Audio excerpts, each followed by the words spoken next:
গভীর রাত। গভীর রাত আমি আমার ওয়াইফকে বললাম, আমি তোমার আকাশে আমার বিমান নিয়ে উঠতে চাই। ওয়াইফ সম্মতি জানালো। আমরা বিমান নিয়ে উঠছি উঠছি উঠছি, হুট করে থেমে গেলাম। বউ জিজ্ঞেস করলো, ওগো কি হইলো, থামলা যে? আমি বললাম, কিছু না, যান্ত্রিক ত্রুটি, তাই জরুরি অবতরণ।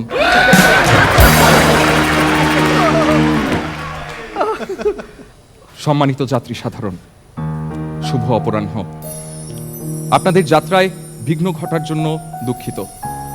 আপনারা দয়া করে বিমানের ডান পাশের জানালা দিয়ে তাকান। দেখতে পাবেন ডান পাশের ডানায় আগুন জ্বলছে। এবার বিমানের উপরের দিকে তাকান, দেখতে পাবেন বিমানের ছাদে ফাটল ধরেছে।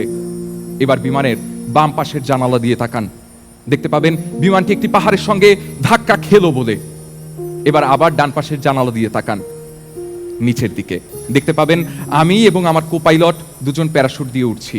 আপনাদের জ্ঞাতার্থে জানাচ্ছি, এটি একটি রেকর্ডেড মেসেজ। আমাদের সাথে শেষ যাত্রা করার জন্য আপনাদের ধন্যবাদ।